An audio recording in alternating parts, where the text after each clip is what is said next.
At a time of outrage over the way some CEOs have treated their publicly held companies as private piggy banks, in a faltering economy in which corporations are laying off thousands and slashing benefits, we found a place that really bucks the system.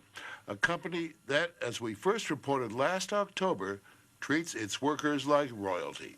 The company, called SAS, is headquartered in Cary, North Carolina, the largest privately held software business in the world.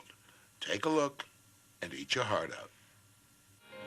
If there is a heaven on earth on the job, it is here. A design for living and working the good life. It all started when SAS started 26 years ago with free M&Ms every Wednesday.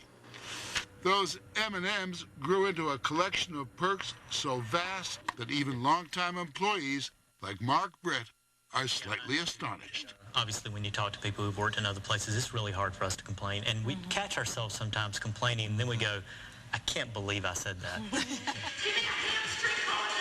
To atone for the M&Ms, SAS provides a 50,000 square foot state-of-the-art fitness center where the software programmers and assorted techies can burn fat, pump iron, and shoot pool even during working hours.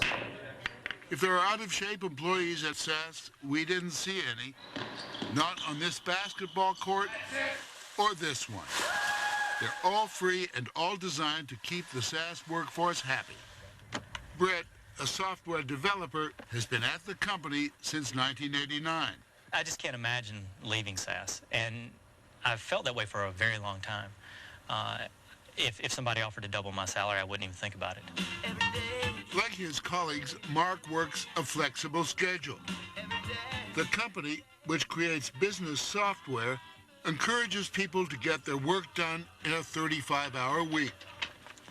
Mark adheres strictly to the SAS dress code, which is no code. Laid back is the unofficial posture here, convenience the motto. Like the on-site car detailing, the putting green, and of course, the masseur. They want you to enjoy your work and not feel stressed or in pain. The author of all this pampering is Jim Goodnight, a lanky, laconic billionaire, the co-founder and CEO of SAS. You understand how people will be amazed, shocked by the way you treat your people. Well, what's wrong with treating your people good? Well, in business, which is considered a cutthroat profession by an awful lot of people, it is unusual. Well, all I can say, it has worked for us. Indeed it has. SAS has never had a losing year and never laid off a single employee. Last year, they sold $1 billion worth of their analytical software to America's biggest corporations. It's sophisticated stuff that helps everyone from Victoria's Secret to the U.S. military work more efficiently by turning raw data into useful information.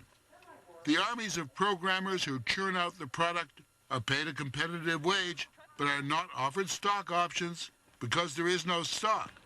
Still, by offering extraordinary perks, SAS keeps turnover low, and a happy, experienced workforce, 9,000 strong, keeps customers coming back year after year. If employees are happy, they make the customers happy.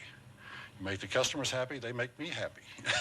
This simple approach has made Jim Goodnight the wealthiest man in North Carolina. As the founder of a privately held company, he answers to no one. No shareholders, no board of directors, no clutch of Wall Street analysts. That hasn't stopped investment bankers from coming to call, wanting him to take his company public. So far, Jim Goodnight has told them, good night. There is no trust anymore in public companies. I think it's an excellent time to be private. But do you think any other company, a public company, could take your model and make it work? You have to have the commitment of the CEO to stick with it. You can't just have a weak quarter and then all of a sudden start bailing out and cutting things. I am basically my own board, so I don't have to worry about pressure from the board or being fired if I don't improve earnings. Goodnight says it's pressure from Wall Street to please shareholders by delivering rising quarterly earnings that has poisoned the corporate well. There's no possible way I can tell you what my earnings are going to be to the penny each quarter. There's only one way to get there to the penny, and it's you have to cook the books. And walk the walk. The millionaire perp walks to be found all over the evening news. 2 WorldCom executives charged, fraud and conspiracy. Meanwhile, the company laid off 26,000 workers. Andrew Fastow of Enron charged, conspiracy and fraud. So many top brass, like former Enron chairman Kenneth Lay, I must respectfully decline to answer. now tarnished brass. And there's Kozlowski of Tyco, Regas of Adelphia, both indicted, both accused of outright theft. Given the stuff that's going on right now in corporate America, I don't want to be labeled as a public CEO. I want people to know I don't have to cheat and lie and all that stuff. His style of management flies in the face of a culture of corporate greed. While benefits are shrinking at most corporations, Goodnight offers the kind of perks that working parents dream of. 850 SAS kids spend their days at one of 4 SAS Montessori daycare programs. The cost is about a third of what it would cost in the real world. But in the real world, daycare is not right next door. Can I go with Katie? No, we're going to go have some lunch. And a short walk away is a company cafeteria unlike any other. A little Gershwin to help the digestion and calm the kids. The words to the song, "Someone to Watch Over Me," seem a little redundant.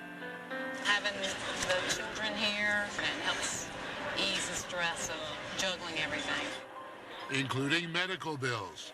Beverly Dudley, along with her husband and daughters, are looked after by the SAS medical staff, including doctors, nurses, and physical therapists.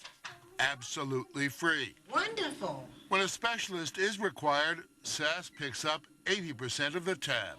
Open up real big. Oh. All of these perks that are so apparent, is it as altruistic as it looks? No, we're not altruistic by any stretch of the imagination. This is a for-profit business, and we do all these things because it makes good business sense. Jeff Chambers, Director of Human Resources at SAS, says savings from perks like the on-site health care far exceed the costs. The average office visit in our area is probably 2 hours door to door. We've got data that says we can see somebody and get them back to work in 30 minutes. So we're saving an hour and a half of staff time. That's not the only saving.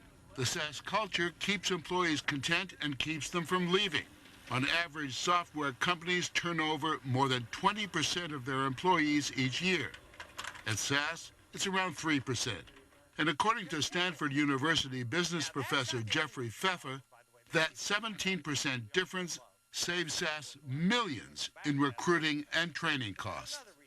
You're talking 60, 70, $80 million a year conservatively. Savings. Yes. By being a nice guy. By reducing your turnover. Goodnight's unconventional approach has so impressed Pfeffer that he teaches the SAS model at his executive seminar at Stanford. Why is this so hard to copy? 26 years of double-digit growth?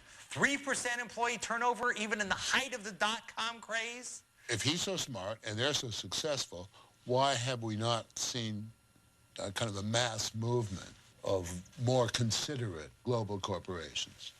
In order to be exceptional and earn extraordinary returns, you have to dare to be different. And so everybody says, yes, I want to be different, but I don't want to be that different.